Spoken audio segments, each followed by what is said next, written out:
Hello मेरे श्रोताओं, मैं फिर से आपके सामने धर्मार्ग लेकर के आई हूँ। जो पिछले कई महीनों से मैं नामक शीर्षक के अंतर्गत आध्यात्मिक और धार्मिक विषय, यही दो विषय, धर्म की परिभाषा ही यही है। तो इसमें आध्यात्मिक और धार्मिक विचार जो कि बड़े ही सारगर्भित होते हैं, बहुत ही गहरी उनमें पहुँच पैठ होती है, ऐसे ही वीडियो आप तक पहुँचाती हूँ।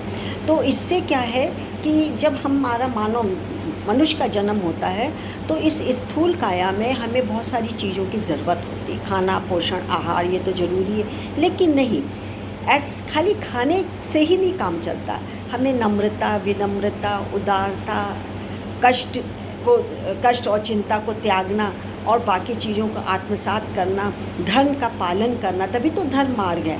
तो ये हमको धर्म के मार्ग को अपनाना बहुत ज़रूरी है, बहुत मैंडेटरी है, जो कि हमारे शारीरिक और मानसिक स्वास्थ्य के लिए भी लाभदायक होते हैं। ये खर्चीले नहीं हैं, सस्ते हैं, टिकाऊ हैं, अच्छे हैं, तो क्यों ना हम इन्हीं के मार्ग पर को अपनाया जाए। तो धर्म मार्ग के अंतर्गत आज का शीर्षक मैंने निकाला हुआ है, जो है स्थूल काया, और इसको हम तक लाएँ डॉक्टर नरेंद्र तिवारी जी। नरेंद्र तिवारी जी, आपका बहुत बहुत नमस्कार और धन्यवाद कि आपकी बात मैं जन तक रखती हूँ। तो चलिए शुरू करते हैं। क्या है स्थूल देह के ज्ञान की आवश्यकता सबको होती है। मोक्ष के लिए योगी को अपनी ही देह से कार्य करना होता है, इसलिए उसका ज्ञान भी बहुत ज़रूरी है। खाली स्थूल शरीर खाने उसके लिए नहीं बना है, उसमें ज्ञान, विज्ञान, आत्मा, परमात्मा, सबका बोध होना बहुत ज़रूरी होता है।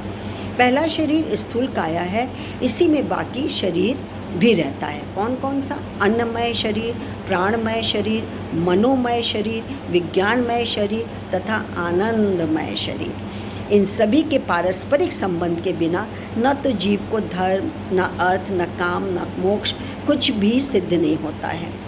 स्थूल देह के लिए भोजन जरूरी है। कौन सा? क्या है ये? त्रिगुणात्मक, यानी सतोगुण, तमोगुण और रजोगुण। पंच भौतिक आहार में जो गुण प्रधान होता है वह अपना प्रभाव स्थूल शरीर पर प्रकट कर देता है और स्थूल शरीर वैसा ही तद्गुण प्रधान बन जाता है।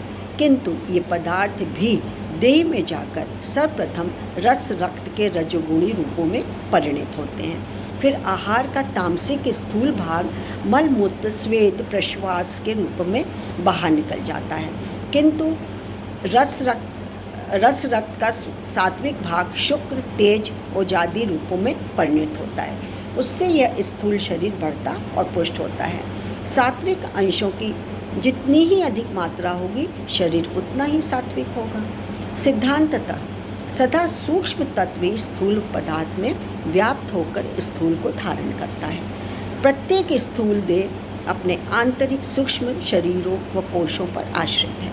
पार्थिव संस्थान के परमाणु से अस्थि, जली संस्थान के परमाणु से रुधिर, आग्नेय संस्थान के परमाणु से जठर, वायुवीय संस्थान के परमाणु से सभी मिलकर सब कोशों का अवधारण करते हैं। आचार्य यम ने मानव देह को मोक्ष तक ले जाने वाला रथ दर्शाया है। इस देह रूपी रथ में रथ का स्वामी क्या है? आत्मा है। 10 इंद्रियों, 5 कर्मेंद्रिय, 5 ज्ञानेंद्रियों के घोड़े इस रथ में जुटे होते हैं। मन की तमाम लगाम को पकड़कर बुद्धि रूपी सारथी इस रथ को चला रहा है और इंद्रियों के घोड़े विषय रूप गोचर भूमि में चर कर अपना जीवन धारण करते हैं। इस प्रकार विज्ञ जनमन बुद्धि इंद्रिय से युक्त आत्मा को भोक्ता कहते हैं। इस मानव देह को एक देवपुरी बताया गया है, जिसमें 8 चक्र और 9 द्वार होते हैं। इस अयोध्या नामक देवपुरी में एक सुनहरा कोश है, जिसमें अनेक ज्योतिर्मय मंडल हैं। उन सभी मंडलों के मध्य में आत्मनिधि सुरक्षित रहती है।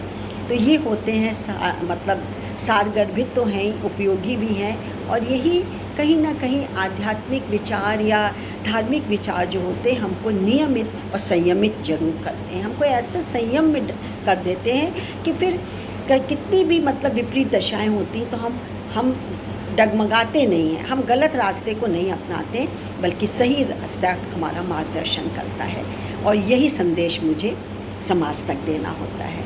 मैं डॉक्टर मंजू जैन, मैं आपको नमस्कार है। मैं retired associate professor from s saint degree college Kanpur. आज के लिए इतना ही। बाय।